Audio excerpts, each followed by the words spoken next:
Hi, this is Giriraj प्रसाद एक बहुत ही important video के साथ। तो बात है कि ये वीडियोस किन के लिए है। नंबर वन चीज़, ये वीडियोस क्लास 12th के लिए भी है, जो 12th क्लास में स्टडी कर रहे हैं। ये वीडियोस उनके लिए भी है जो IIT JEE की प्रिपरेशन करना चाहते हैं, और ये वीडियोस उनके लिए भी है जो NDA की प्रिपरेशन करना चाहते हैं या जो CUET वगैरह एग्ज़ाम देंगे एंट्रेंस के लिए। तो ये वीडियो सभी के लिए है, बेसिक वीडियो है, ये फाउंडेशन की वीडियो है। क्योंकि मैथ्स में क्या होता है, जिसका फाउंडेशन स्ट्रांग होता है तो वो समझ लो मैथ्स में बहुत स्ट्रांग होते चला जाता है। तो ये वीडियो बेसिक लेवल पर है। बाकी ये चैप्टर जैसे ही हमारा 12th बोर्ड के पर्पज और IIT JEE के फाउंडेशन, बेसिक फाउंडेशन से कंप्लीट होगा, उसके बाद इसके अच्छे अच्छे क्वेश्चंस भी हम लाने वाले हैं। ठीक है, तो चलिए शुरू करते हैं। तो सबसे पहले हमको मैट्रिक्स की डेफिनेशन पता होनी चाहिए। ठीक है, तो मैट्रिक्स की डेफिनेशन क्या है? A matrix is an ordered rectangular array of numbers और फंक्शन। क्या होता है ये? Ordered rectangular array. एरे का मतलब आप मोटे मोटे तौर पे समझ सकते हैं कलेक्शन, है ना, नंबर या फंक्शन का कलेक्शन, वो भी रेक्टेंगुलर टाइप में। ठीक है, तो उसको क्या बोला जाता है? मैट्रिक्स। फॉर एग्जाम्पल, एक एग्जाम्पल दे देता हूं मैं। जैसे मैंने यहाँ पे कुछ नंबर्स लिख दिए हैं 1 2 3 4 5 6। तो ये क्या हो गया? एक मैट्रिक्स है, क्योंकि ये रेक्टेंगुलर टाइप में, इसमें एलिमेंट्स लिखे हुए हैं, नंबर्स लिखे हुए हैं। ठीक है, आगे क्या बोला है? द नंबर्स और functions are called the element और the entries of the matrix. ये जो नंबर या फंक्शन इसमें लिखे होंगे वो क्या बोले जाएंगे? एलिमेंट ऑफ द मैट्रिक्स या फिर एंट्रीज ऑफ द मैट्रिक्स। ठीक है, सिंपल है बिल्कुल। फिर आगे आता है हमारा ऑर्डर ऑफ मैट्रिक्स। क्या आता है? Order of matrix. तो ऑर्डर क्या होता है? A matrix having m rows and n column is called a matrix of order m/n। ठीक है, तो सबसे पहले हमको क्या लिखना है ऑर्डर में? सबसे पहले लिखना है हमको नंबर ऑफ रोज। अब रो किसको बोलते हैं वो भी ध्यान से देखो। यहाँ जो ये हॉरिजॉन्टल है इनको बोला जाता है रो, और ये जो हॉरिजॉन्टल है ये 2 रो हैं। ठीक है, और जो ये वर्टिकल हैं इनको बोला जाता है कॉलम। मतलब जो लेटी हुई हैं वो रोज हैं और जो खड़े हुए हैं वो कॉलम्स हैं। ठीक है, चलो, तो अब अगर मैं इसी की बात करूं, इस मैट्रिक्स की, तो इसमें कितनी रोज हैं? 1 रो 2 रो। तो 2 रो है एंड 1 2 3 कॉलम है। तो इसका ऑर्डर क्या होगा भाई? 2/3। ठीक है, m/n। तो m क्या है? Number of rose, and n क्या है? नंबर ऑफ कॉलम, जैसा कि इसमें लिखा भी हुआ है। ठीक है, फिर बात करते हैं हम कॉलम मैट्रिक्स की। फिर आ जाते हैं हम टाइप्स ऑफ मैट्रिक्स। ठीक है, किस पे आ जाते हैं? Types of matrix.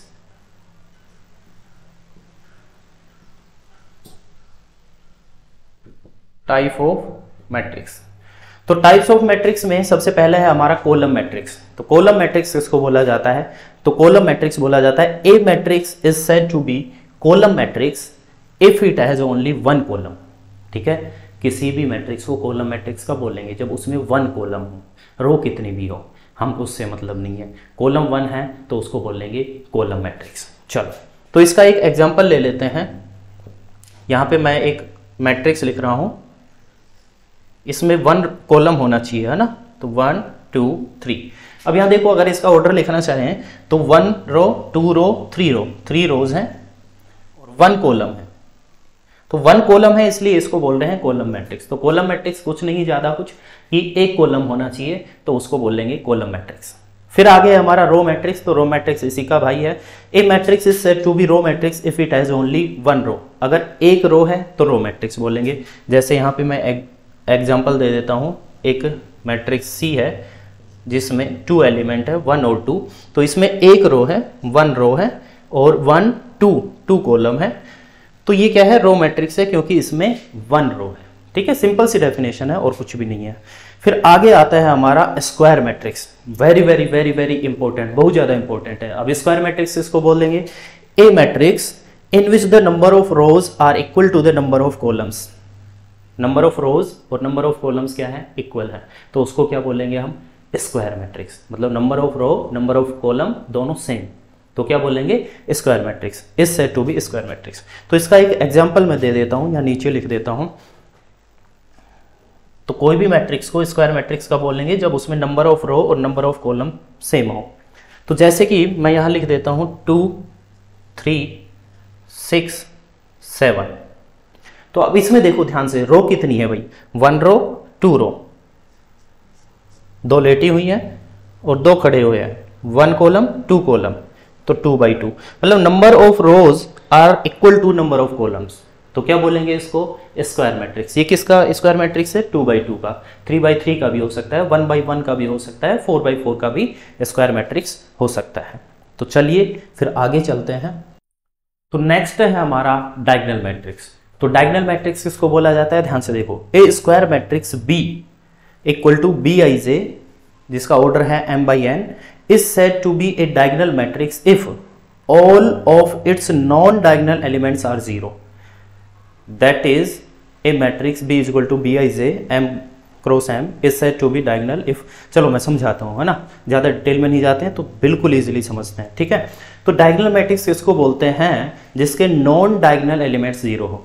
क्या हो, नॉन डायगोनल एलिमेंट्स क्या हो, जीरो हो।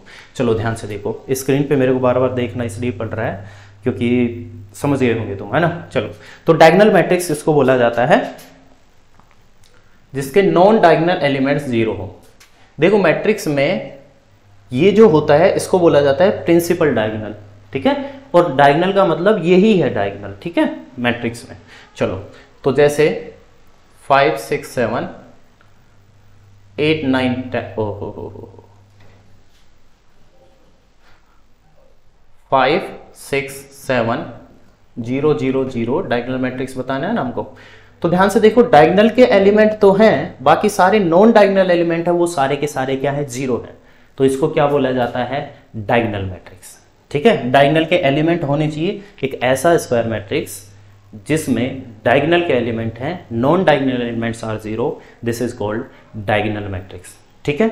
डायगोनल के आगे आता है स्केलर मैट्रिक्स। तो स्केलर मैट्रिक्स क्या बोला जाता है, a diagonal matrix is said to be scalar matrix if its diagonal elements are equal, diagonal के जो एलिमेंट है वो इक्वल हो जाए, ठीक है।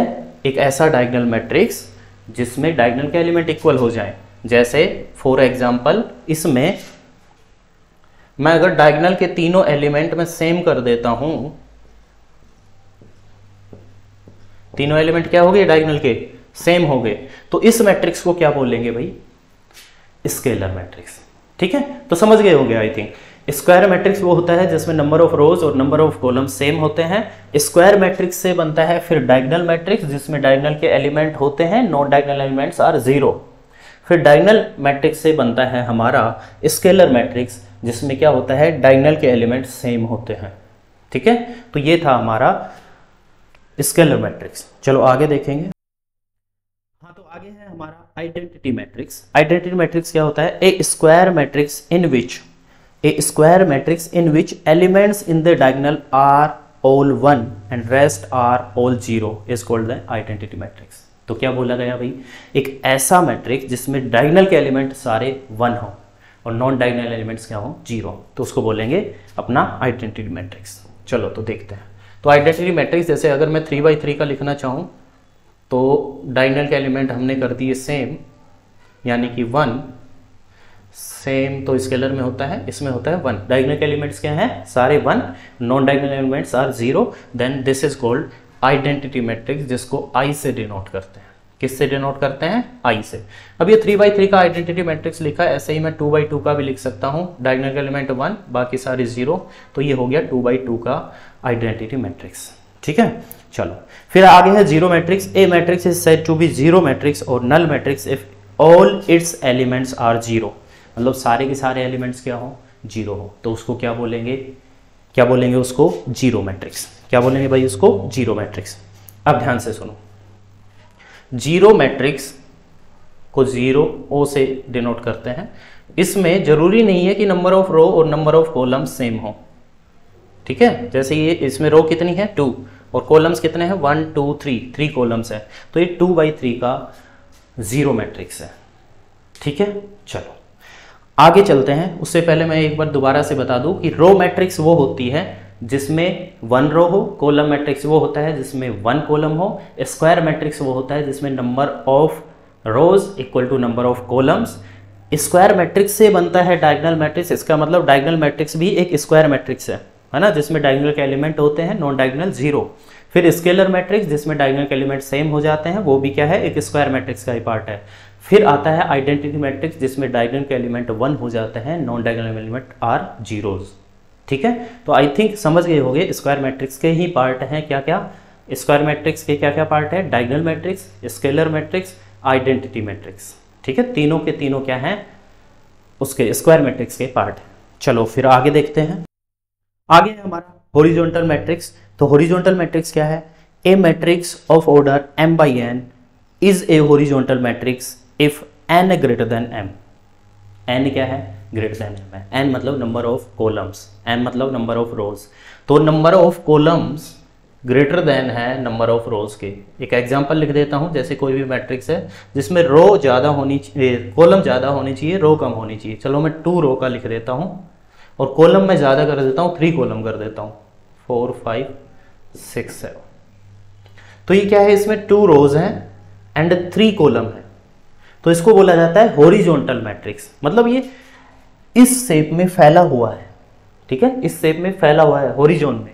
हॉरिजॉन्टल मतलब जानते हो ना, ऐसे पड़े हुए, है ना, तो पड़ी हुई शेप में ये फैला हुआ है, इसको बोलेंगे हॉरिजॉन्टल मैट्रिक्स। फिर आगे बात करते हैं वर्टिकल मैट्रिक्स की। तो वर्टिकल मैट्रिक्स में क्या होता है, a matrix of order m by n is a vertical matrix if m greater than n। तो वर्टिकल मैट्रिक्स इसको बोलेंगे जिसमें, ये तो जो एग्जांपल है वो है हमारा हॉरिजॉन्टल मैट्रिक्स का।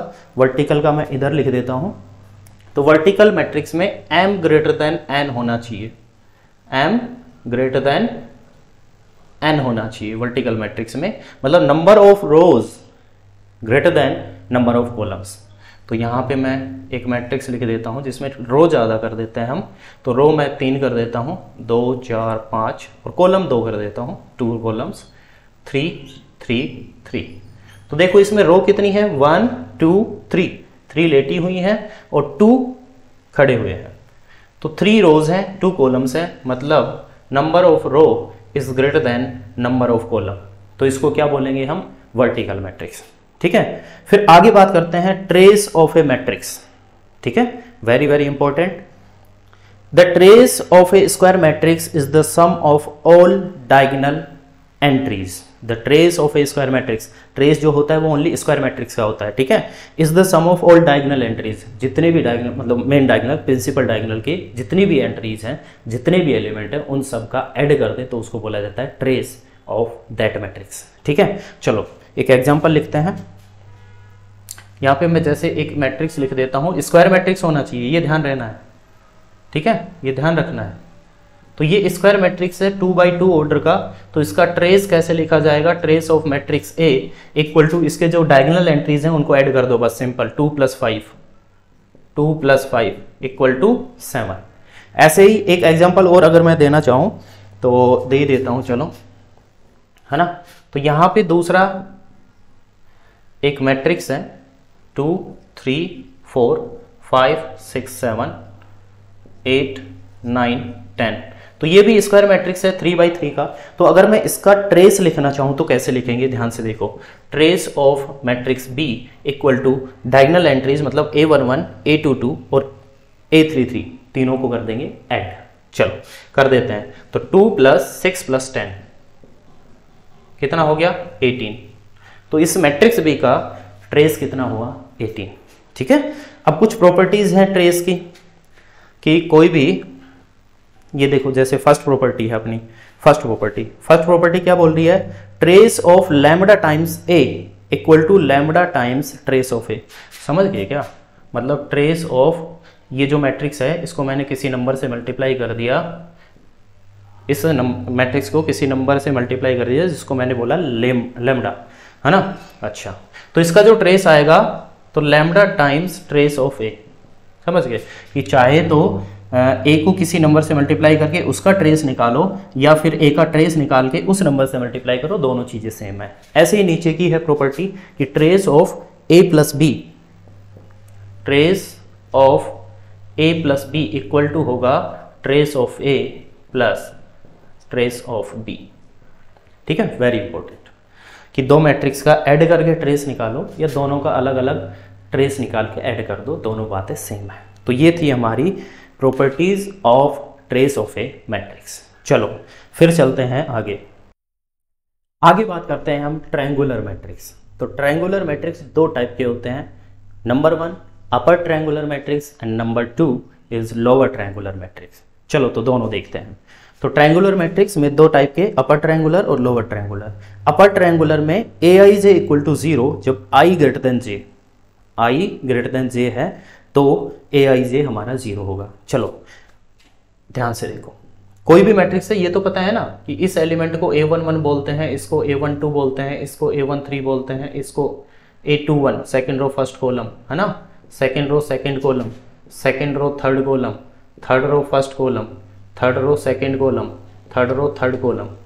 ठीक है, तो इन एलिमेंट के नेम होते हैं ये। ठीक है, तो इसने क्या बोला अपर ट्रायंगुलर में क्या बोला कि aij 0 होगा जब i ग्रेटर देन j, मतलब i ग्रेटर देन j पे aij अगर हमारा 0 हो जाए तो उसको बोलेंगे अपर ट्रायंगुलर मैट्रिक्स। अब सिंपल लैंग्वेज में समझते हैं ना, डेफिनेशन पे नहीं जाते हैं। तो सिंपल लैंग्वेज में क्या है, ध्यान से देखो, पहले मैं बना के बताता हूँ फिर बिल्कुल इजीली समझा दूंगा। ध्यान से देखो, i j से बड़ा हो तो मतलब i फर्स्ट होता है पहले, ये a11 मतलब i की वैल्यू भी 1, j की भी वैल्यू 1, i की वैल्यू 1, j की वैल्यू 2, तो j बड़ा है यहाँ पे। जहाँ जहाँ i बड़ा है वो सारे 0 कर दो। i बड़ा है इसमें 0, i बड़ा है इसमें, i की वैल्यू j से बड़ी है 0, i की वैल्यू j से बड़ी है 0, बाकी सारे एलिमेंट होंगे हमारे पास। a11 यहाँ a22 था, यहाँ a23 था, और यहाँ पे a12, a13 और यहाँ था a23। समझे? अपर ट्रायंगुलर मैट्रिक्स में डायगोनल के साथ ऊपर की साइड ये ट्रायंगल बनता है, डायगोनल के साथ ऊपर की साइड एक ट्रायंगल बनता है, इसको बोलते हैं अपर ट्रायंगुलर मैट्रिक्स। ठीक है, बाकी सारे नीचे के एलिमेंट क्या होते हैं, 0। ठीक है, फॉर एग्जाम्पल मान लो मैं एक एग्जाम्पल देना चाहूँ तो यहाँ मैंने लिख दिया 1 2 3 और यहाँ पे 5 6 7 और ये हो गया 0। तो ये देखो डायगोनल के साथ ऊपर ट्रायंगल बन रहा है, तो इसको बोलेंगे अपर ट्रायंगुलर मैट्रिक्स। फिर बात करते हैं लोअर ट्रायंगुलर मैट्रिक्स। तो लोअर ट्रायंगुलर मैट्रिक्स में क्या बोला है, i लेस देन j पे aij 0 होगा। जब i छोटा होगा तो aij 0 होगा। तो i छोटा किस किस में है, इसमें नहीं इसमें थोड़ी है, अरे क्या बोल दिया मैं, i छोटा इसमें है, इसमें तो बराबर है, समझ गए, इसमें है। ज़्यादा फ्लो में आ जाता हूँ कभी कभी, मैनेज कर लेना। हाँ, तो ये 3 एलिमेंट 0 होंगे, बाकी सारे एलिमेंट होंगे a11 a12 a13 a22 अरे आराम से करते हैं, a11 होगा, मतलब ये 3 0 होंगे, पहले ये लिख देते हैं इजी। ठीक है, और बाकी सारे होंगे ये a21 a22 a31 a32 a33 3/3। ठीक है, तो ध्यान से देखो, डायगोनल के साथ नीचे की साइड एक ट्रायंगल बन रहा है, तो ये है हमारा लोअर ट्रायंगुलर मैट्रिक्स, सिंपल। ठीक है, तो बी में एक एग्जांपल दे देते हैं।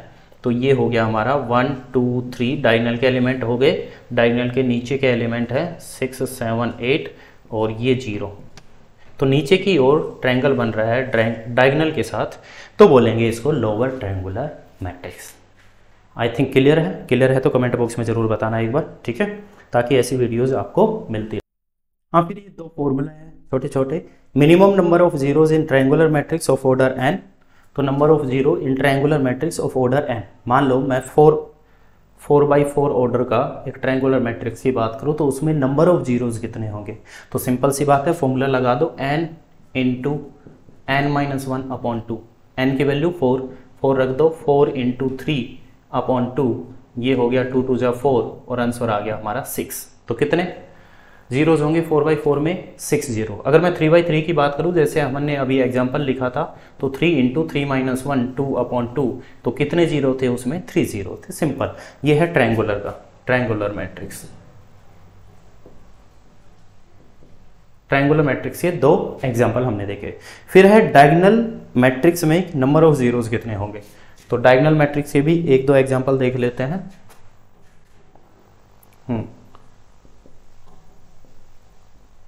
डायगोनल मैट्रिक्स मान लो 4x4 का है तो नंबर ऑफ जीरोस क्या होंगे, तो फॉर्मूला है हमारा n into n minus one, है ना, n into n minus one, तो n into n minus one मतलब 4 3 12, मतलब इसके डबल होंगे, सिंपल सी बात ये है, ठीक है। और 3x3 का अगर मैट्रिक्स है तो उसमें कितने होंगे, 3/2 मतलब 6 जीरोस, ठीक है, समझ गए। अब आगे है इक्वलिटी ऑफ मैट्रिक्स। तो दो मैट्रिक्स इक्वल कब होंगे, दो मैट्रिक्स इक्वल तब होंगे, number 1 both have the same order, दोनों का ऑर्डर सेम हो, दोनों का ऑर्डर क्या होना चाहिए, same. Number 2 aij equal to bij, इसका मतलब ये है कोरस्पॉन्डिंग एलिमेंट सेम होने चाहिए। क्या मतलब है इसका, कि कोरस्पॉन्डिंग एलिमेंट सेम होनी चाहिए। फॉर एग्जांपल जैसे मैं एक मैट्रिक्स ए लिखूं 1 2 3 4 और दूसरा मैट्रिक्स मैं बी लिखूं 2 1 3 4, तो नंबर 1 चीज ऑर्डर, इसका ऑर्डर कितना है 2/2, 2 रोज 2 कॉलम, इसमें भी 2 रोज 2 कॉलम, तो 2/2, तो दोनों का ऑर्डर क्या है, सेम, दोनों का ऑर्डर सेम है ना। अब ध्यान से देखो, ऑर्डर सेम है तो कोरस्पॉन्डिंग एलिमेंट और चेक करेंगे, मतलब इसका a11 और बी मैट्रिक्स का b11, ये दोनों क्या होने चाहिए, सेम, ठीक है। तो यहाँ तो सेम नहीं है भाई, कोरस्पॉन्डिंग एलिमेंट सेम नहीं है, तो a और b दोनों इक्वल मैट्रिक्स नहीं है यहाँ पे। हाँ, अगर मैं इसको थोड़ा सा चेंज कर दूं 1 2, अब देखो इसका a11 इसका b11 दोनों सेम है, इसका a12 इसका b12 सेम है, ये नीचे के भी सेम है, तो सारे के सारे कोरस्पॉन्डिंग एलिमेंट अगर सेम है तो बोलेंगे हम these are the equal matrix, ठीक है। अच्छा, तो अब कंसेप्ट हमारे पूरे क्लियर हो चुके हैं 3.1 तक के। 3.1 के कुछ एग्जांपल्स हम देखते हैं और फिर आगे कल बात करेंगे हम addition of matrix, multiplication of matrix, multiplication of a matrix by a scalar and its properties, ठीक है। चलो, तो कल की क्लास और भी ज़्यादा इंपॉर्टेंट होने वाली है आज से, तो चलो अब एक दो क्वेश्चन कर लेते हैं।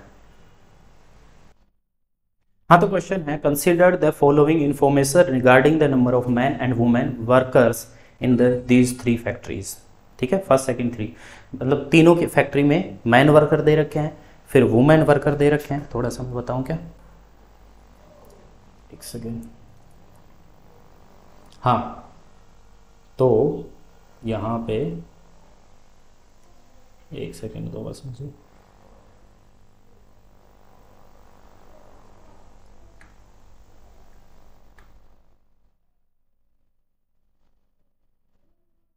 हाँ, तो यह मैन वर्कर दे रखे हैं हमको और ये वुमेन वर्कर दे रखे हैं, ठीक है, दिख रहा होगा आई थिंक, ठीक है, मैन वर्कर और वुमेन वर्कर है हमारे पास, और 3 फैक्ट्री है, ये फैक्ट्री के नंबर है first second and third, 3 factories हैं, और ये फर्स्ट फैक्ट्री में 30 मैन वर्कर और 25 वुमेन वर्कर, सेकेंड फैक्ट्री में 25 मैन वर्कर और 31 वुमेन वर्कर, थर्ड फैक्ट्री में 21 मैन वर्कर और 26 वुमेन वर्कर, ठीक है, ये हमको गिवन है। तो सबसे पहले तो 3/2 ऑर्डर का एक हमको क्या बनाना है, मैट्रिक्स बनाना है, और what does entries in the third row and second column, third row और सेकंड कॉलम में एंट्री है उसको बताना है कि वो एंट्री क्या है। चलो, ठीक है, तो आई थिंक आपको क्वेश्चन अच्छे से क्लियर हो गया होगा। तो ध्यान से देखो, हमको 3/2 का मैट्रिक्स बनाना, वेरी सिंपल, ठीक है, बहुत सिंपल है, खुद ही दे रखा है इसमें 3/2, 3 रोज होनी चाहिए और 2 कॉलम होनी चाहिए, तो इसमें दे तो रखी है 3 rows, first factory second factory third factory की 3 रोज दे रखी है, और मैन और वुमेन के 2 कॉलम खुद ही दे रखे हैं, कुछ नहीं करना, बस तुमको मैट्रिक्स में इसको लिखना है।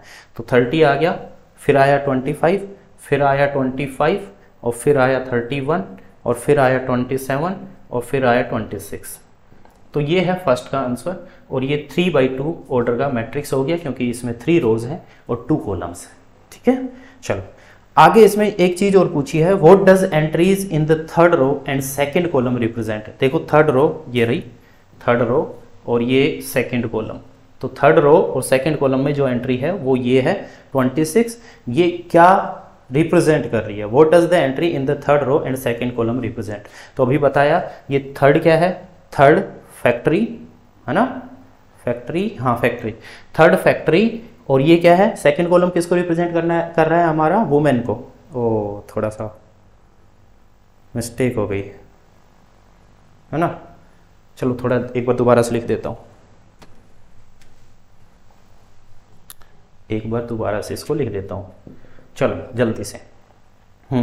तो 30 25 क्वेश्चन में दे रखा है, फिर 25, 31, ठीक है, और फिर है 27 और 26। तो ये फर्स्ट कंपनी को शो कर रहा है, ये फर्स्ट रो फर्स्ट कंपनी को, सेकंड कंपनी, थर्ड कंपनी, और ये कर रहा है हमारा मैन को, और ये किसको शो कर रहा है, वुमेन को। अब ध्यान से देखो, तो ये मैट्रिक्स तो बन गया 3/2 का, 3 रोज हैं और 2 कॉलम्स हैं, सिंपल सी बात है। अब क्या बोला इसमें कि थर्ड रो सेकंड कॉलम में, ये थर्ड रो सेकंड कॉलम में जो एंट्री है वो क्या रिप्रेजेंट कर रही है, तो क्या बोलेंगे, थर्ड रो और सेकंड कॉलम में जो एंट्री है जो कि 26 है, वो थर्ड कंपनीज में कितने वुमेन काम कर रही है उसको रिप्रेजेंट कर रही है, ठीक है। तो क्या लिख देंगे, entry in the third row and second column represent the number of women workers and third factory, ठीक है, ये तुमको लिखना है। चलो फिर आगे जल्दी से चलते हैं हम नेक्स्ट क्वेश्चन पे जो कि है हमारा, if a matrix has 8 elements what are the possible order does it can have. 8 elements हैं, कितने एलिमेंट्स हैं, 8 एलिमेंट्स, तो क्या क्या ऑर्डर हो सकते हैं, तो सिंपल सी बात है भाई, एक तो मैं बोल सकता हूँ 1 8 या 8 होता है, मतलब 1 रो 8 कॉलम, अगर नंबर ऑफ एलिमेंट की बात करेंगे तो 1 टाइम्स 8 एलिमेंट आ जाएंगे, ठीक है। या फिर मैं बोल सकता हूँ 8 1 जा 8, सिंपल, फिर 2 से डिवाइड हो रहा है 8, 2 4 जा 8, 4 2 जा 8, 3 से डिवाइड होता है क्या, नहीं होता, 4 से डिवाइड होता है, 4 आ चुका है, तो हमारे पॉसिबल ऑर्डर होंगे ये 4, 1/8, 8/1, 4/2, 2/4, ठीक है। तो अगर किसी मैट्रिक्स में 8 एलिमेंट हैं तो नंबर ऑफ पॉसिबल ऑर्डर हैं 4, ठीक है, क्लियर। चलो अब आगे चलते हैं नेक्स्ट क्वेश्चन जो कि है क्वेश्चन नंबर 3, जो कि थोड़ा सा इंपॉर्टेंट है। चलो तो 3/2 का इसमें मैट्रिक्स बनाना है और एलिमेंट्स ये जो फॉर्मूला है इसके द्वारा दिए जाते हैं। तो 3/2 का एक मैट्रिक्स पहले मैं बनाता हूँ, 3/2 मतलब 3 रो, तो A11 और यहाँ सेकेंड रो और यहाँ थर्ड रो, 3 रो होंगी, और कॉलम कितने होने चाहिए, 2, है ना, कॉलम होने चाहिए 2। तो ये देखो A12, A22, A32, समझ गए ना, A11 A12, A21 A22, A31 A32। तो ये है 3/2 ऑर्डर का एक मैट्रिक्स। तो इसमें जो फॉर्मूला गिवन है उससे हम मैट्रिक्स बना सकते हैं, Aij = 1/2 I - 3j, ये फॉर्मूला गिवन है, इससे हम ये सारे के सारे एलिमेंट निकालेंगे, उनकी वैल्यू पुट कर देंगे, दैट्स ऑल, और कुछ नहीं करना। अब जैसे A11 अगर मैं निकालना चाहूँ तो I की जगह भी 1, J की जगह भी 1 रख देना है, तो 1/2 mod 1 - 3 × 1, तो ये 1 - 3 कितना होगा, -2, और -2 पे मोड लग रहा है, तो मोड का मतलब प्लस में ले लेंगे, तो 1/2 × 2 अपना आंसर आया 1, ठीक है। अच्छा, ऐसे ही हम A12 निकालेंगे, तो ये आया 1/2 mod 1 - I की जगह 1, J की जगह 2 लिखना है आप, तो ये आया 1 - 6, 1 - 6 कितना होता है, -5, -5 का मोड करेंगे प्लस का 5/2, है ना, 5 × 1/2, 5/2। फिर निकालते हैं हम A21, तो A21 कैसे निकलेगा भाई, I की जगह 2 रखेंगे, J की जगह 1 रखेंगे, तो ये आ गया 1/2, 2 - 3 × 1, तो ये आया 2 - 3 मतलब -1, -1 का मोड हो गया +1, 1/2 आ गया। फिर हम निकाल लेते हैं A22, मतलब दोनों की जगह 2 रखना है, I और J की जगह, तो ये आया 1/2, 2 - 3/2, तो ये आया 2 - 6, 2 - 6 कितना होता है, -4 का मोड करेंगे प्लस का 4/2, मतलब आ गया हमारा आंसर 2। चलो फिर हमको 2 एलिमेंट और निकालने हैं, A31 और A32। A31 फोकस में थोड़ी प्रॉब्लम हो रही है शायद, है ना, चलो नेक्स्ट टाइम देखेंगे, अच्छा कर देंगे। A31 तो I की जगह 3 और J की जगह 1 रखना है, और कुछ नहीं, बस, तो ये आ गया हमारा 1/2, 3 - 3 × 1, तो ये तो 0 हो जाएगा, 3 - 3 0, खत्म। A32 निकालेंगे तो 1/2, यहाँ 3 रखेंगे, यहाँ 2 रखेंगे, 3 - 3 × 2, तो ये आया 3 - 6, 3 - 6 कितना होता है, -3 का मोड करेंगे प्लस का 3/2। तो अब जो मैट्रिक्स था हमारा 3/2 का, वो कुछ इस तरह से लिखा जाएगा, A11 की वैल्यू रख दो, A11 की वैल्यू आई थी हमारी 1, A12 की वैल्यू रख दो 5/2, फिर A21 की वैल्यू रख दो, A21 की 1/2, फिर A22 की 2, A31 की 0 और A32 की 3/2। तो ये हो गया हमारा 3/2 का मैट्रिक्स जो कि इस फॉर्मूला से निकाला गया है। ठीक है, तो बहुत इंपॉर्टेंट क्वेश्चन होते हैं इस टाइप के, आ भी जाते हैं। चलो आगे देखते हैं लास्ट क्वेश्चन, क्वेश्चन नंबर 4। ये और भी इंपॉर्टेंट है, ठीक है, बोर्ड के पॉइंट ऑफ व्यू से और भी ज़्यादा इंपॉर्टेंट है ये वाला क्वेश्चन। चलो देखते हैं तो क्वेश्चन नंबर 4। तो क्वेश्चन नंबर 4, एक सेकेंड,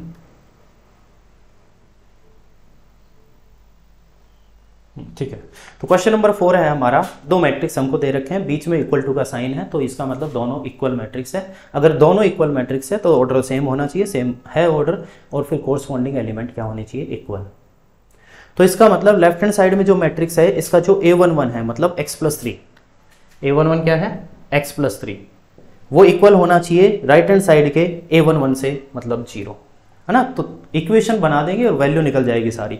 तो पहली इक्वेशन आई हमारी x+3 = 0। दूसरी इक्वेशन आएगी कौन सी, दूसरा एलिमेंट ले लो A12 z+4 = 6। समझ गए ना, ये मैट्रिक्स बना दो एक बार, चलो बना ही देता हूँ एक बार, ठीक है ना। तो है हमारा x+4, x+3 है सॉरी, x+3 z+4 2y-7, फिर है -6 a-1 0, फिर अगला है हमारा b-3 -21 0, और इक्वल टू में हमको जो मैट्रिक्स गिवन है वो है 0 6 3y-2, फिर है -6 -3 2c+2, फिर है हमारा 2b+4 -21 0। तो दोनों इक्वल मैट्रिक्स है, तो ऑर्डर सेम है, सिंपल दिख रहा है हमको, तो कोरस्पॉन्डिंग एलिमेंट इक्वल होने चाहिए। इसका मतलब इसका A11 first row first column का मैट्रिक्स, इसका फर्स्ट रो फर्स्ट कॉलम के मैट्रिक्स से इक्वल होना चाहिए। तो यहाँ से आ गई हमारी x की वैल्यू -3, सिंपल है ना, 3 इधर आ गया। फिर दूसरा है z+4 = 6, 4 इधर माइनस में आ जाएगा तो z की वैल्यू 2 आ जाएगी, सिंपल। फिर है 2y-7 = 3y-2, तो y एक तरफ ले लेते हैं इस साइड, 2y इधर माइनस में आया तो y बचा, -2 उधर प्लस में तो बचेगा -5। ठीक है, तो ये कैलकुलेशन तो आती होगी। यहाँ पे इक्वल है ऑलरेडी, a-1 = -3, a-1 = -3, a = -1 इधर आ गया प्लस में, -3 + 1, तो a की वैल्यू आ गई -2।